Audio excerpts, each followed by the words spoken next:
And we're off. So hi, everybody. Thanks and welcome. My name is Anthony Hickling. I'm the Managing Director at the Carbon Leadership Forum.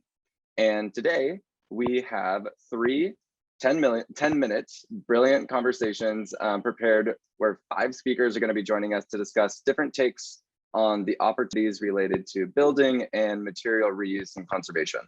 So please note that this webinar is being recorded and it will be made publicly available once it's been complete.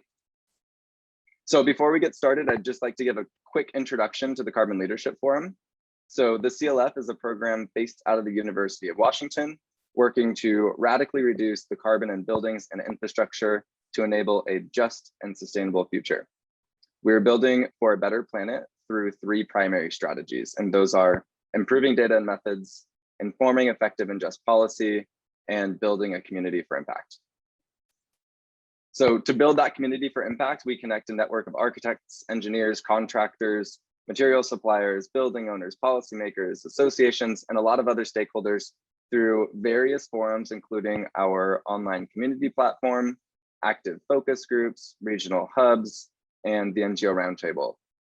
Together with these groups, we enable research, investment, and action to reduce embodied carbon in buildings and infrastructure.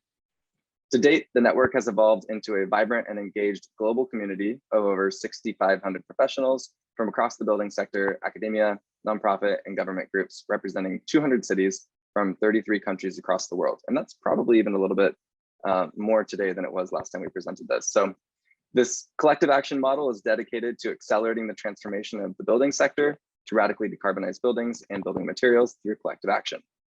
So online at the CLF community, our members convene around subject-specific focus groups to share resources, questions, updates, and other information related to embodied carbon. That's also the place where you might learn about events like this one. And at a more local level, we're supporting a movement of volunteers who lead regional Carbon Leadership Forum hubs to focus on issues relevant for your community. So I believe that we now have something like 30 active hubs across the world, with most recent one, I think officially now kicking off in Philadelphia. If you're interested in joining a hub or starting your own, please visit the CLF online community or the CLF website for more information. And I should mention too that this webinar is happening because of presentations that have already been kind of built up by the New York and Los Angeles hubs. So definitely keep in touch with all of those groups because they're hosting a bunch of other things that are really incredible resources that we sometimes don't even know about. So keep in touch with them, keep in touch with the CLF. There's a lot of different ways to engage with us.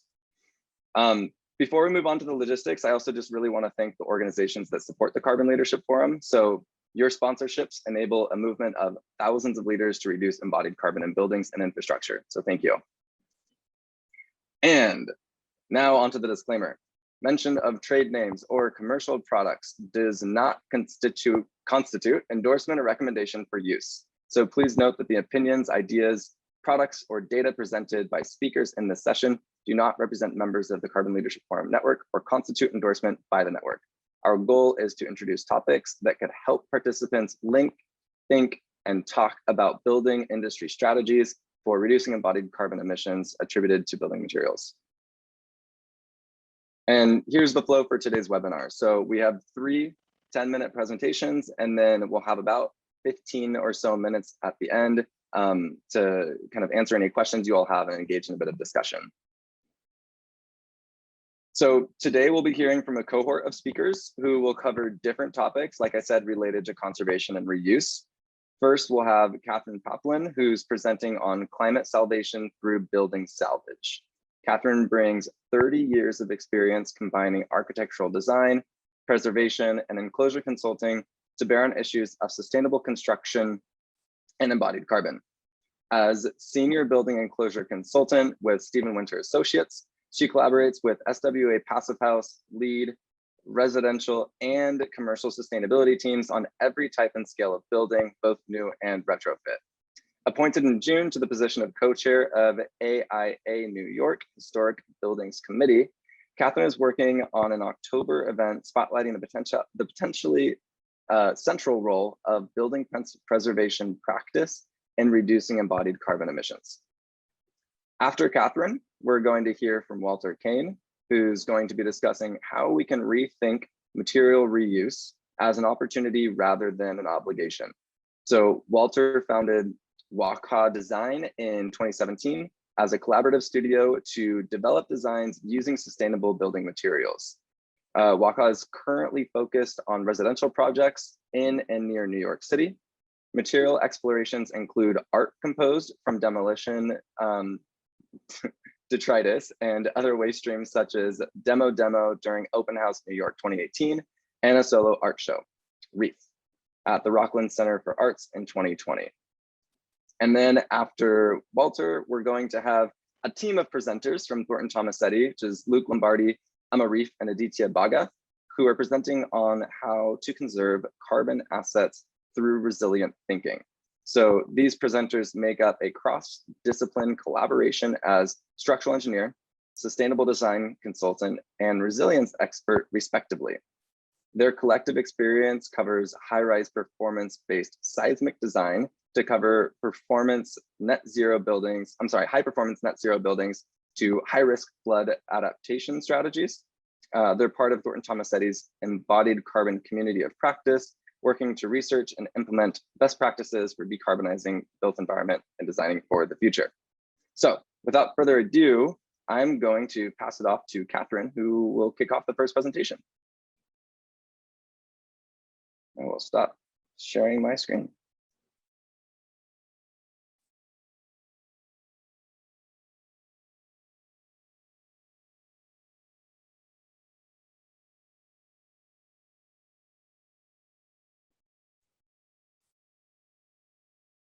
Unmute. Okay, good. Hello, everyone. And here we go. I think hopefully I've got a shared screen now.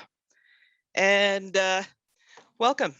So I'm going to be talking about an essential shift in mindset that in turn should sponsor a shift in policy and practice in order to affect radical, immediate carbon emissions reduction.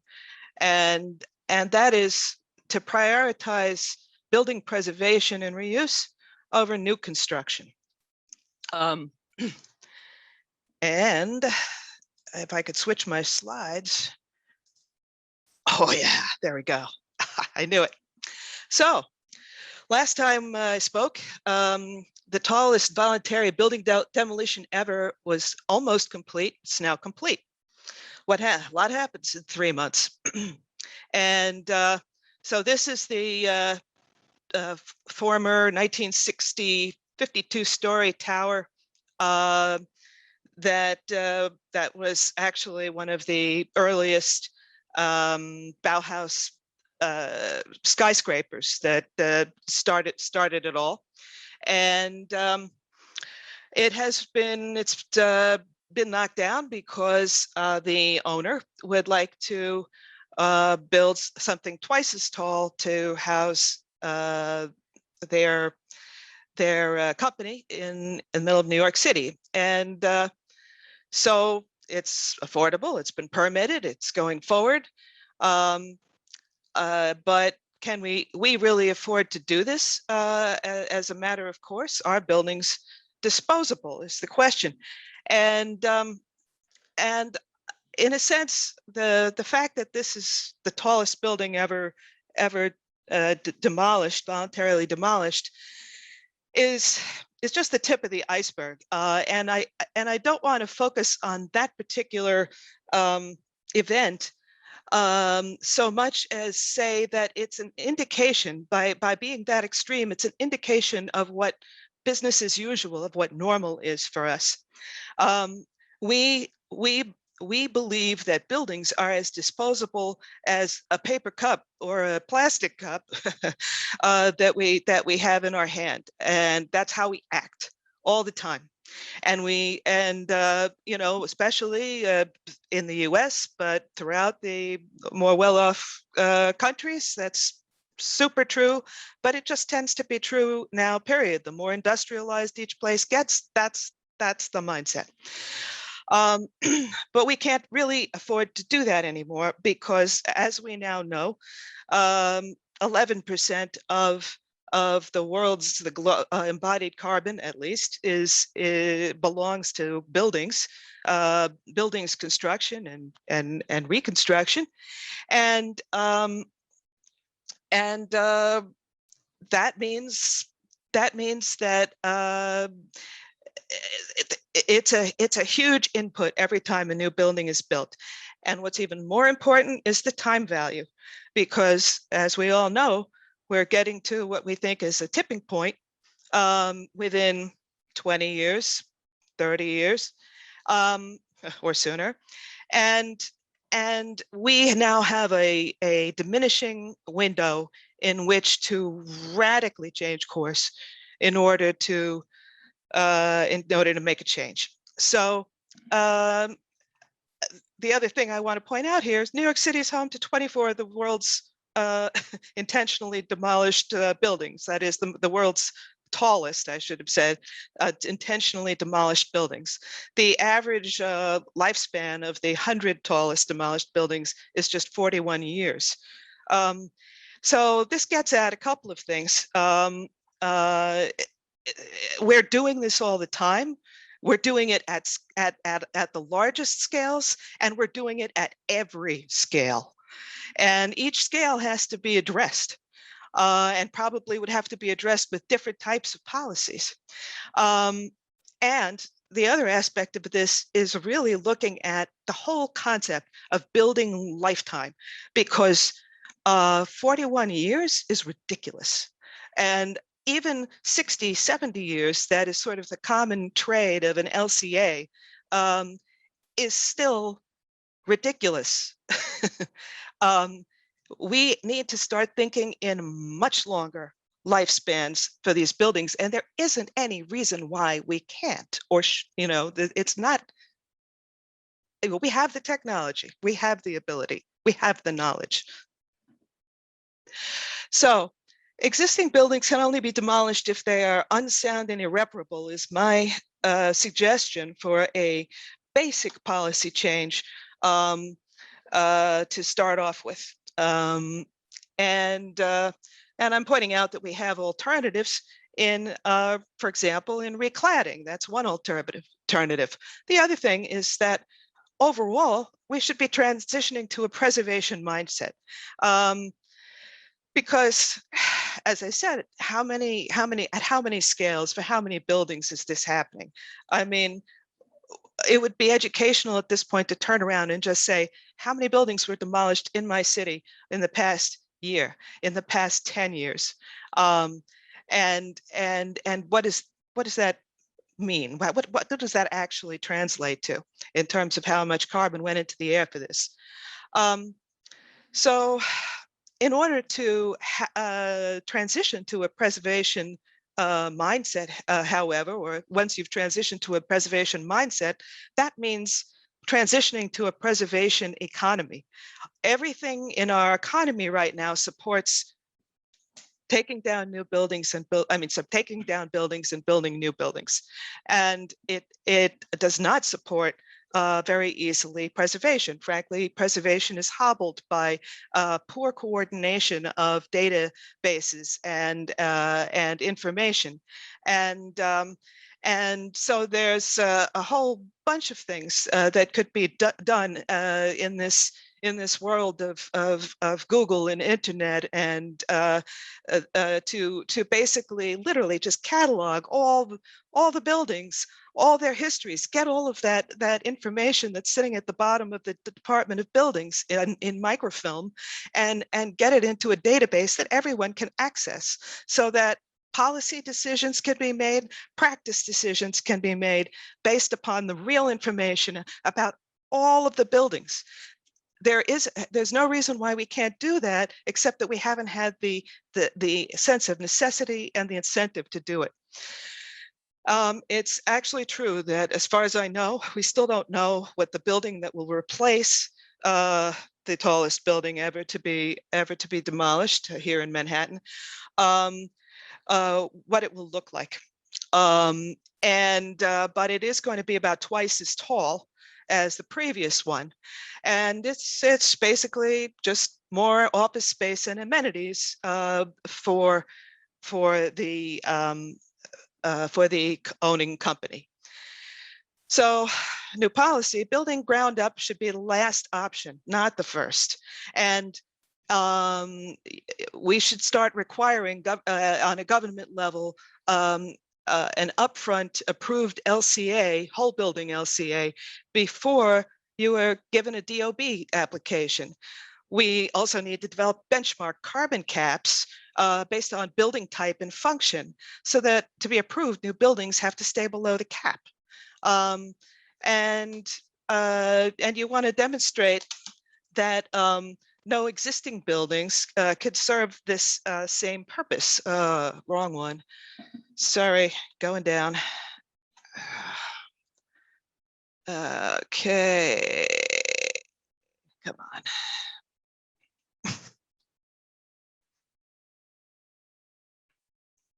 There we go.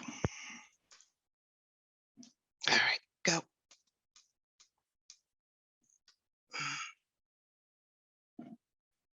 Okay. All right. Good.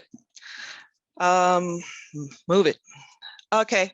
How many buildings of different sizes, scales, and types is this happening? We've said that before. The other issue is this: the tallest building ever demolished to date was a LEED Platinum building 10 years ago. New policy. LEED certification should require commitment to building preservation and reuse. Buildings cannot be destroyed or even heavily modified after LEED certification for a determined period commensurate with life cycle calculations. Commitment period should be based on a whole building LCA and benchmarking, and violations should carry legal and financial penalties. LEED buildings should ultimately be commissioned for both operational and embodied carbon. And that's telling me that I'm way over already. So we're going to keep running. Another form of building waste is vacancy. We keep buildings vacant all the time. And we have an economy that supports doing that. So we need to turn that around and incentivize reusing the vacant buildings and make it economically impossible or disincentivize to sit on a vacant building or a vacant space until you can get the price you want, or sell it, or demolish it, or do whatever it is you want to do with it, because a vacant building is just about as bad as a demolished building in terms of what it's doing for embodied carbon. White box finishes are a de rigueur thing here in New York, and I'm sure throughout the nation, especially for high-end residential and commercial. The idea is you're going to sell this real estate with these generic finishes, and then you rip it all out before anybody even moves in, and then that, whoever it is going to put in what they really want. We should retool our code permitting system so that this doesn't need to happen, because this is an unbelievable waste in every respect, and frankly, that should be a win-win for everybody. So that's why we say the greenest building is already built. This is from the landmark study by the Green Preservation Lab and the National Historic Preservation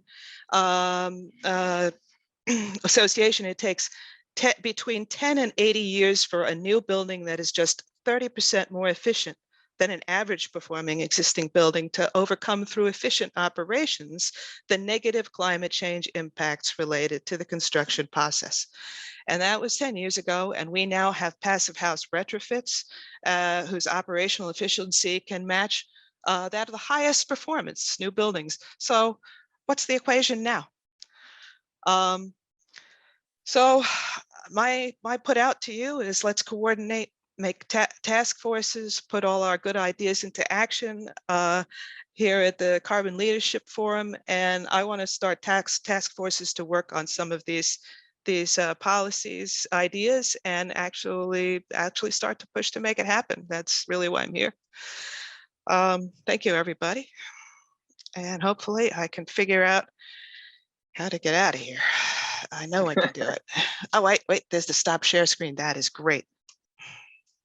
Thank you, Catherine. Okay, so we are now going to pass it off to Walter.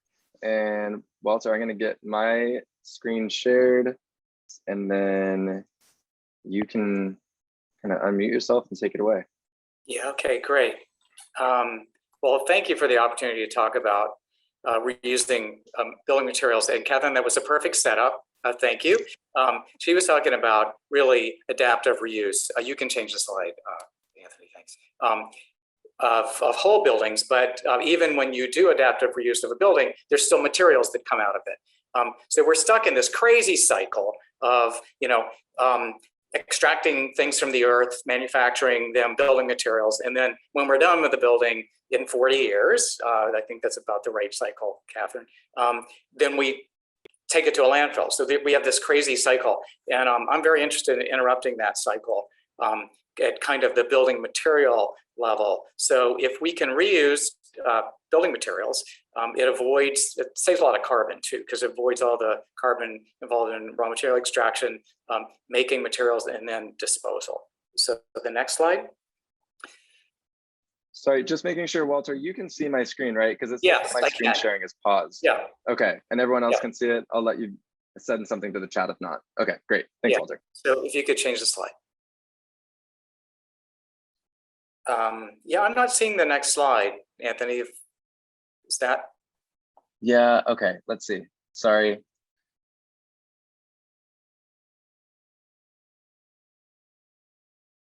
This has never happened to me.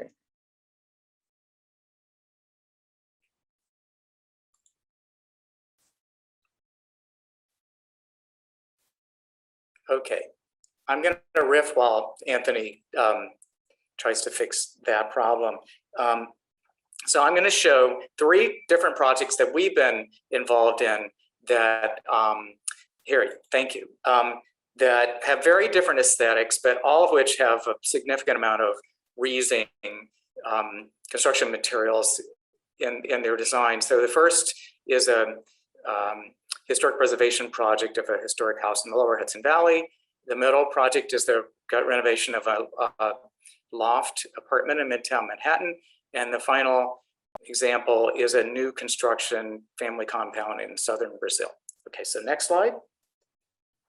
So these are all examples from the Greek Revival renovation. So when we were doing this, we demolished an existing wing, and a lot of material, we saved a lot of material from that. So it included some stone cladding, some kitchen cabinets, and this beautiful handmade oval window, all of which were kind of reused as they're in the original purpose. Okay, next slide. So,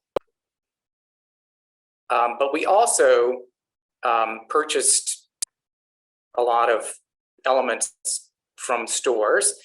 So antique stores, salvage places. So literally all the doorknobs, most of the hardware, and all the light fixtures were kind of reusing vintage fixtures as they were originally intended. Okay, so the next slide. We also did some kind of transforming material. So we got a bunch of furniture, antique furniture, to make sinks. The medicine cabinet in the bathroom on the right is actually an old mirror, and on the left, the sink in the master suite is actually an old box piano, believe it or not. So this kind of adds some character and patina to the project. Change the slide, please.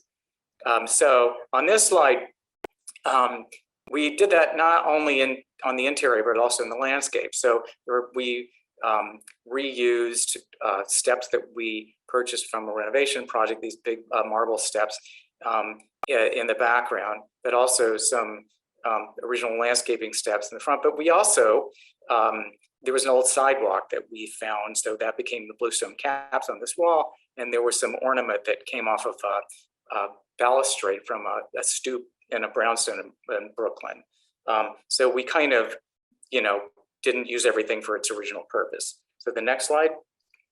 But the real fun started when we really went wild with this repurposing. So that set of marble steps that we used for the front of the house, there was a landing left over. So that became this like kind of amazing tabletop. And then there were lots of broken pieces left over. And that eventually composed this outdoor shower. We took this sort of idea of repurposing to the next level in the next project. So if you could change the slide. So this is the Midtown Manhattan loft, which got renovated. Whenever we start a project, we typically do a diagram to kind of work out and brainstorm what our sustainable material strategy is going to be. So for this loft project, there were multiple strategies. We did a lot of different thinking through how to reduce the embodied carbon with all the materials that we were using. And a big piece of that was reuse. Okay, so for the next slide. So we did this crazy thing. We were having, the building permit was delayed, but we could get a demo permit right away. So we did demo right away. And we used the intervening time to sort of mess around with the material, to understand what we have. We didn't really know, kind of what we had in the walls. So we sort of cataloged it and played around with it. And it turned into this pop-up art show, sort of pop-up experience called Demo. So if you could take us to the next slide. So two other artists and myself transformed 36 tons of detritus into 33 kind of art installations, if you would. And it was all kinds of materials. We left everything there. We did this. It was visited by 400 people. We made a documentary video. We had a whole lot of fun. And the main point is not just to demonstrate what's the possibility and kind of protest the typical material cycle, but that we got to know this material. So that was fruitful in the renovation because we did reuse a lot of this material in the renovation. So on the next slide, this is an example of just straightforward reuse. The old TERRACE doors became interior doors. On the next slide, this is the kitchen. So there's a bunch of examples in this space. So old lot line windows became cabinet glass. We used these nasty old glass bricks as lenses for light fixtures, which were composed with some old mahogany shelving. We custom designed all the hardware for the whole apartment using scrap steel, some of which was actually from the walls and from the space itself. And finally, there was this beautiful color but damaged tile in the bathroom, and we wound up grinding that up and combining it with waste stream acrylic to cast new pieces for the kitchen backsplash. So next slide. This is another example of designed these sort of kinetic hooks that recess into the wall, and then reused a bunch of cedar from a sauna that was in this like 1970s apartment, and composed a hallway reusing all this reused material from the apartment. So on the next slide, the most fun we had though was sort of composing these light fixtures. So on the left, you can see this bedside reading light was made from old handrails, as was the chandelier on the upper right-hand corner. The centerpieces are all made from sandblasted cedar siding from that sauna I was talking about. And on the lower right, we did this sort of gigantic chandelier using the old glass bricks as lenses. So, this was successful on some level, but basically we really only succeeded in doing finishes and fixtures. In the next project, you could change the slide, which is this new build in Brazil. We actually got deeper. We got into the walls. We got more fundamental in terms of volume in the project. So reuse wasn't even really a big part of the sustainable material strategy originally for this project. We were really going local as this diagram is our brainstorming diagram for this project. If you look on the next slide, the main strategies for that project were really using local stone and wood. We were trying to avoid reinforced concrete, which is sort of high carbon, and the way they typically build in Brazil. So we actually harvested stone from the site, upper left. We found a local quarry that was making slate blocks, and we used those for construction. And that's me hugging a tree in the Amazon. It's tropical hardwood that was sustainably culled, and we use that for timbers, as you can see in the lower right-hand picture. This is still under construction, so it's still happening. Next slide. But what happened is we had told our contractor all about our sustainable material strategy, and lo and behold, they started finding materials we could reuse. So the pavers for the driveway came from a street repaving project nearby. Next slide. Same thing. So this structure on the right was, we originally designed this all using timber, but it was getting too heavy. So steel was a better option. And we found, we reused steel beams as is from a scrap yard nearby. They had to be galvanized and stuff, but you know, we sort of, this was sort of free material for in terms of carbon. Next slide. The big find though was this salvaged wood, CANELA PRETA. So this is wood that's a sort of a noble local hardwood, used to dominate the slopes around there. It was all clear cut like 100 years ago, and you can't, it's actually illegal to cut this if you can even find a tree. So our contractor found a local used wood dealer, and we financed him to buy this sawmill in the picture on the left. And on the right, you can see how that's been used in one of the structures. Next slide. So we used the wood from that both as timber and cladding. And it's interesting because there's so much of it, and we've sort of used this throughout all the interiors of the entire project. And it's kind of become the heart and soul aesthetically of this project, this beautiful reused wood that is part of the heritage of the region. So on the next slide, finally, we had planned to reuse some material. This is on the left, the client's childhood home. Their dad, the architect, had designed this house that they grew up in. It was being demolished, owned by a family friend who allowed us to come in and save a bunch of material, including the front door. So that front door on the left is going to be the front door for the new house on the right. It's still in construction, but we designed the foyer around this. So the dimensions of this door had a big impact on kind of the aesthetics of that entrance. So finally, in summary, you know, we found that rather than being some sort of, you know, carbon obligation, it is, but reusing materials has become this sort of creative prompt for us. And you know, it's an opportunity for invention. There's a lot of expressive potential. You know, these projects don't look like anybody else's because we didn't order all this stuff from the same sources everybody can get on the internet. We actually invented our own uses for this. You know, it can evoke memories. It can have unique patinas from all materials, and it can also be kind of fresh and surprising.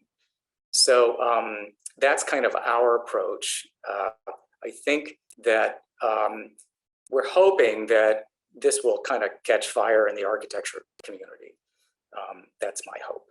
Anyway, thank you for listening. Thanks so much, Walter.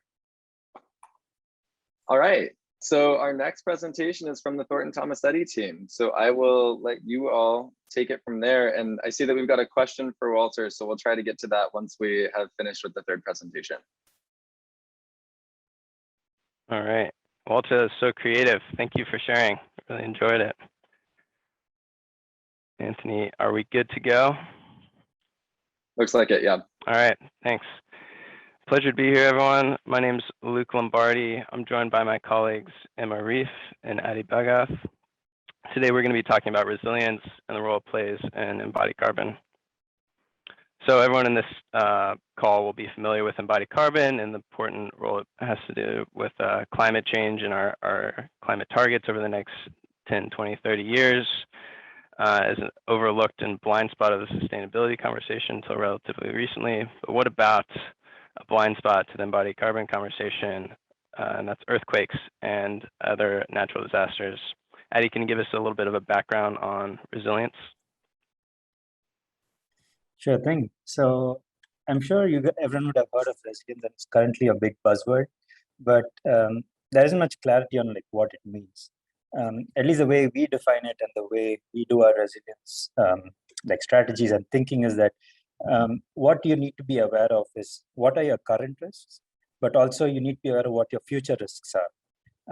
And if you look at your historical codes and whatever is being enforced, it's always based on historical events and not based on what could happen in the future. So being aware of what may happen in the future is really important in inculcating like resilient thinking. So even if you didn't understand whatever I said, I think the two main words that you would want to at least take away from the slide are like risk informed and then future focused. Next slide, Luke. So why should we include resilient thinking in our design? So, I mean, if you look at the snips that we have here on this slide, this is literally from the past 2 months. And it's not like this once in a lifetime hurricane that we typically think of in terms of like resilience. It's like, okay, we need to make sure we prepare for this next Hurricane Sandy, say in New York.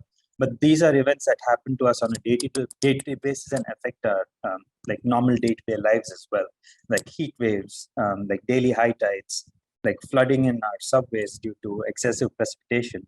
So all these things are some things that affect us on a day-to-day basis, and we need to be aware of it and at least figure out some thinking to make sure we prepare for it. Next slide.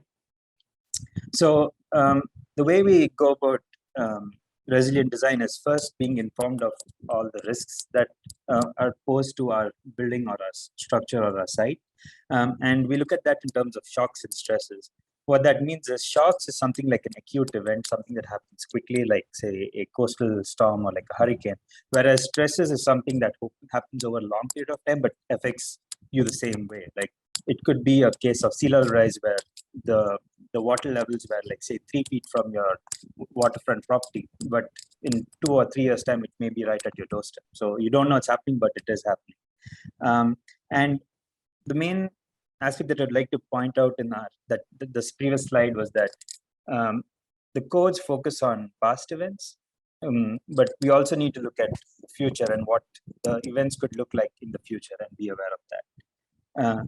And next slide, Luke, thank you.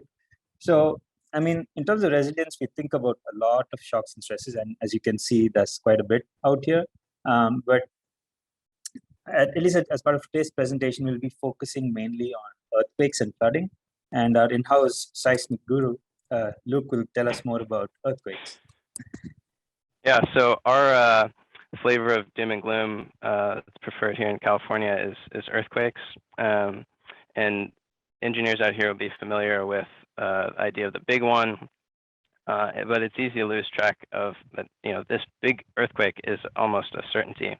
So we need to think about what impact that has. And to understand our impacts, we first have to understand how we currently design. So code-based design requires damage of the structural system to dissipate energy while the building's shaking. And we know what this looks like. So this is Los Angeles in 1994, this is Northridge earthquake, and it's damaged apartment buildings, large economic damages, as well as social impact. And we can dive in and learn from this historical example. We look at the financial costs, over $25 billion. From this number, we can also estimate things like embodied carbon. But before we do that, I would step back and reframe and just remind ourselves that looking at this pie chart, half of this is residential buildings. So we're really talking about people's homes, and over 11,000 people are hospitalized. So the reason we're talking about this is also just to build a better future for our civilization. But diving into this with a embodied carbon lens, if we estimate that embodied carbon from that shock, as Adi puts it, it's quite a lot. So this is what nearly 15 million tons of CO2 would look like relative to downtown Los Angeles. Here's another way of representing that. And this can really be broken into 2 categories. First being structural, so we need to maintain the safety of our buildings. Older buildings designed to old building codes can be more susceptible to damage and collapse. 2011, New Zealand, Christchurch had an earthquake of similar size. They lost 60% of their historic buildings in their downtown. LA has over 1,000 non-ductile concrete buildings. And though there's ordinance to strengthen these buildings, it can be a challenge to find the money and meet compliance. The other aspect is non-structural elements, and people may be surprised to hear that the estimated annual loss for seismic events is actually 3/4 non-structural elements. So that's partition walls and facades. And again, we need to understand how we design to understand why this is a challenge. So here's a basic frame, structural frame. This frame by code can drift up to 2.5%. And when we overlay non-structural elements like drywall or facade, we understand that these elements may get damaged much earlier than that. So for gypsum board, this fragility curve shows damage starting at nearly 10 times less than the code limit. In a study coming out of the University of Washington, some of you may know Monica Huang or Kate Simonin, they looked at this at a broader scale, looking at different structural systems as well as different risk categories. And the main takeaway from this is looking at which colors do you pop out, and that's the glass and the chip products. So these are the items that we can really focus on to help mitigate this risk. The other interesting thing from this plot is looking at the red chip product, the difference between your average risk category 2 building and our most essential facilities like hospitals risk category 4. By strengthening our buildings, we actually don't mitigate this risk. We still have significant risk of non-structural damage. So what can we do about this? Like Catherine said, we have the tools at our disposal. We know how we can use advanced ground motion analysis. We can make things like base isolation easier in the code. Really, we need to think about this and quantify what makes the best design. With that, I hand it back to Adi. Hey, thanks, Luke. So we just wanted to go over a quick case study where we're looking at flooding risk at a building on the Hudson, and just give you a flavor of how we went about assessing the risks related to flooding on this building. So next slide, Luke. So basically, you could read the slide from top to bottom. You can see like from 2012, which is Sandy, and going up into the future to the 2080s, like the risk levels are going up. So we mapped out these risk levels and the elevations that the flooding would reach up to during these particular events and during these particular timescales, and then overlaid where the lowest floor of this proposed building was going to be. And you can see that by actually elevating our building, we mitigated most of the future risk as well as the current and the past. And in terms of this building design, we wanted to go one step ahead and go from like the future that is 2080 to beyond 2080s. And the means of achieving that, we had two methods, which is like wet and dry flood proofing.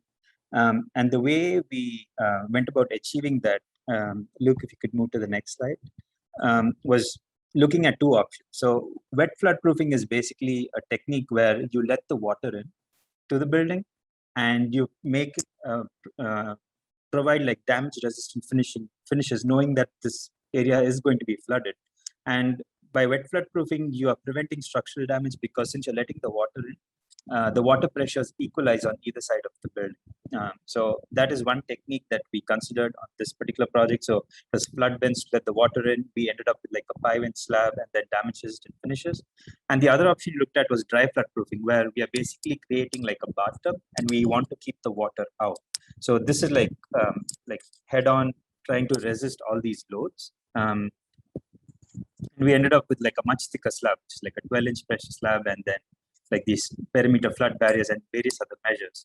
But the reason why I mentioned this is we wanted, after studying these options, we wanted to see, okay, what is the embodied carbon effect by looking at these two strategies? And Emma, who's our in-house sustainability consultant, she was basically helping us understand that. So Emma, over to you. Thanks, Adi. So as Adi kind of primed here, these decisions that his team and others, looked at related to resilient design, carried with them a carbon impact, particularly that decision to wet flood proof the building rather than dry flood proof. And so we brought in, the embodied carbon lens to think about what that means for the project. Next slide, Luke. Awesome.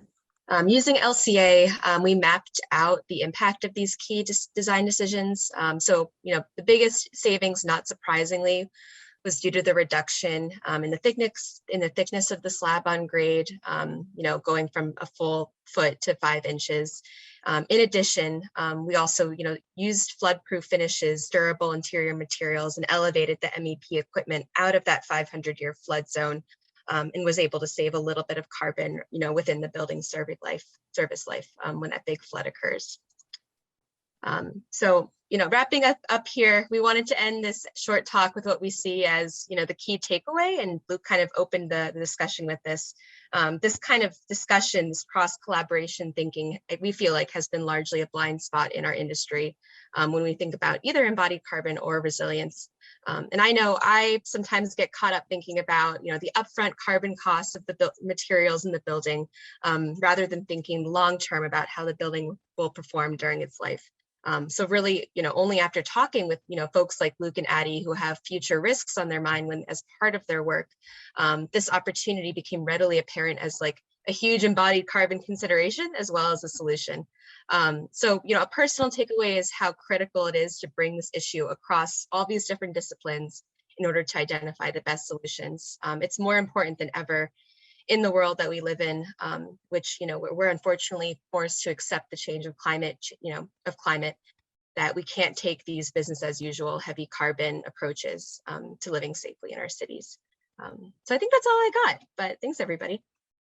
That's a great wrap up, and I'm looking forward to more future collaborations. And just a quick acknowledgement, these are some of the papers and some of the research if people want to look into it more. This is another interesting, well, we're done, we're probably over, but another interesting thing on the partition walls, there's actually research into low damage partition walls. Anyways, Anthony, you should probably take control over here, else go forever. Well, thanks, Luke. And take control over here, else go forever. well, thanks, Luke and Emma and Addie. This has been really interesting. I think that you all were just starting to summarize it well. There's so many different ways that we can be looking at embodied carbon through a lot of different lenses, from policy to art to resilience, and it's just been really helpful to be able to frame the conversation in ways that I think don't necessarily take center stage. So thank you all for these presentations. We've got 11 minutes left. I know that there were a couple of questions that came in, so if people still have questions, feel free to start chatting them, and I'll start to field them to the presenters.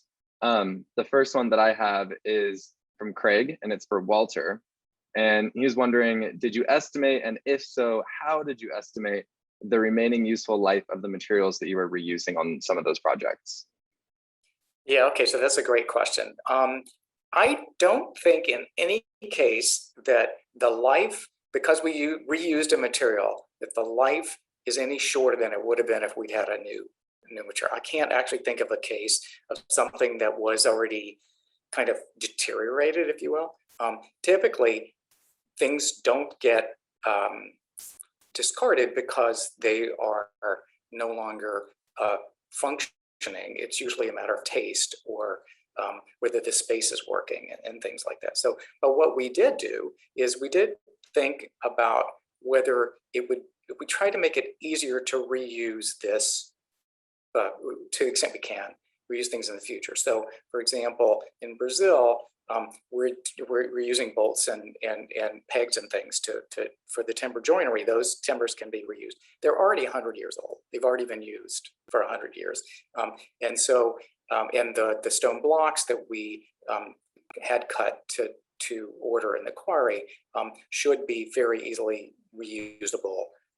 Just have to kind of chip some mortar off. But so I think that's an even more important aspect, is to try to pre-think about the next life of these materials. I'll just tag on to that from a structural perspective too. I think that, the topic of reuse there is an important way to mitigate future emissions, and or similar to what Walter's saying. Sorry, it's my roommate's dog. Similar to what Walter's saying, it's important to think ahead, and particularly for structural elements, because you have to understand the next time someone designs it 50 years later, they need the design information to make those decisions as well. So putting in our specs, like, I don't know, capacity on steel beams, some things like that is another interesting conversation. Yeah. We've got another question from Sarah, and this one maybe feels really useful for Catherine to answer, but I imagine that everybody might have a take on it. And the question is, how do we shift our thinking to anticipate the useful life of buildings to be 100 years plus, as Europe more typically does.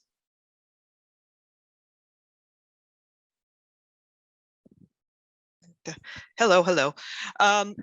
Well, let's see. I think honestly, it's I was kind of just answering a similar question on the private chat. We're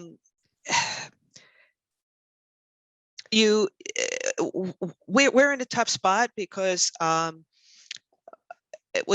other words, you can't just simply say, all right, you know, the way out of this is I'm going to now make sure that either my new building or my renovated building is going to live forever. And then, you know, as X approaches infinity, why, you know, it's almost going to be as if there was no carbon emissions. Well, I'll be dead by then. In fact, we'll all be dead, you know, a lot sooner if we take that attitude.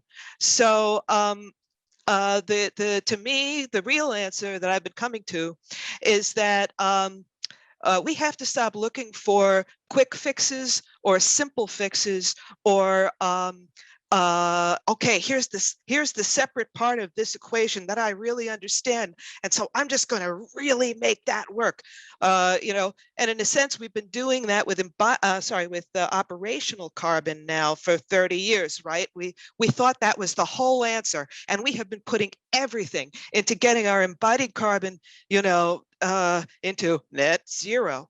And now we've realized it's not net zero. It's not even close to net zero unless you start thinking about the embodied carbon.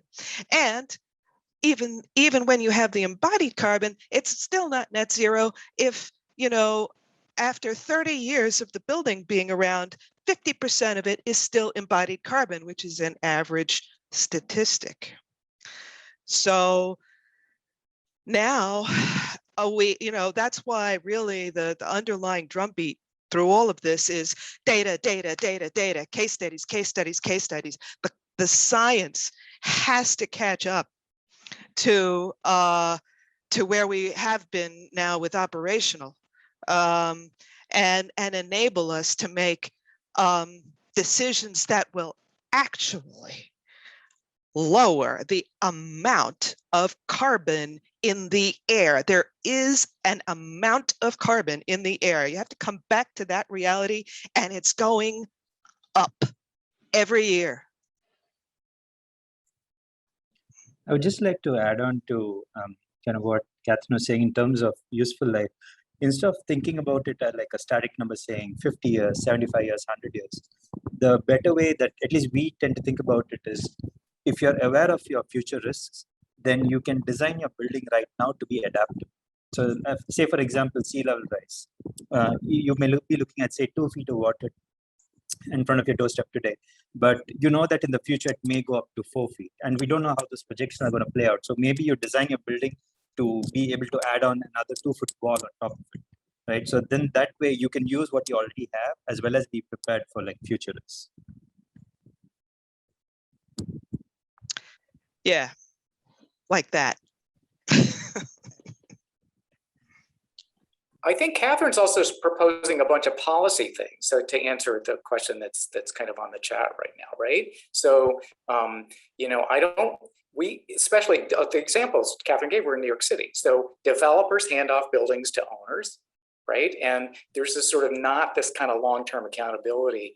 And I think what Catherine's proposing is a bunch of policy changes that actually kind of force people, because I don't think our current kind of the way real estate gets developed in the United States, and particularly New York City, is ever going to change without some kind of policy things that limit people being able to just kind of like unilaterally tear down and discard, you know.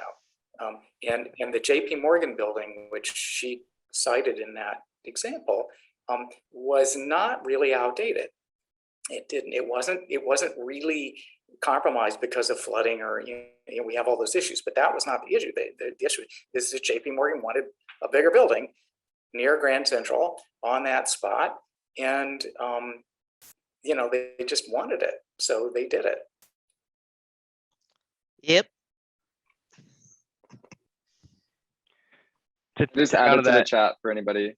yeah, I'll just quickly say it's we're trying to make sure that we're able to share all of the policy resources and plans that have been proposed or implemented on that toolkit on our website. So you can look at it right now, but we're also going to continue building it out. Like local zoning ordinances, for example, is one way that we can be promoting building reuse. This isn't just kind of very high level statewide kinds of policies, but there's a lot of local action that can be happening that all of us can have maybe a more active role and maybe even a more impactful role if we're participating in those kinds of conversations. You know, and I want to say something else here. So, I mean, I'm all about, obviously, I'm all about saving buildings, but you know, especially Luke's portion of his presentation is pointing out that you know, older buildings, a lot of historical buildings are going to pancake like nothing doing when the earth starts to rumble, and so once again, you know, I guess the word I probably say the most often is holistic. You have to look at all of the factors surrounding the particular kind of a locale that you're dealing with, and you know, here in New York, we're really not worried about the big one, right? Maybe we should be, and we don't know it, but hey, ignorance is bliss. But in California, you know that's something you have to deal with. So that means that a policy of saving older buildings in certain parts of California really needs to take that into account, and needs to make decisions about the affordability both in embodied carbon and in money and policy and everything else about trying to save these buildings. And it's not necessarily going to be an easy decision or an easy equation. It's going to be complex, and I think we need to embrace complexity, and at the same time be clear and really keep basing it on the science. yeah, I think the thing is we can't just bury our head in the sand, right? We know this is a problem, and I was just reading yesterday. There's a history of so you find faults every now and again. They're digging and they find a fault, and there's a history in San Diego where they just, because there's so many repercussions of finding those faults, the government just sort of sweeps them under the rug. And so it's like, we know these things are a problem, and to Catherine's point, you know, maybe not all the buildings are not going to pancake, but so there's a risk and there's a quantifiable cost benefit that I think we just need to do our due diligence to make informed decisions on. Yeah, well, that's probably a great place to officially end it. I just want to say thank you to everybody who presented today. Most of the presenters are open and available to hang on for a few more minutes. So if there are people who wanted to hang around and ask a couple more questions, we can stay on for maybe 10 or so more minutes. I'm going to officially stop the recording right now and wish everyone a great Friday and a great weekend. And like I said, we'll hang around for a few more minutes.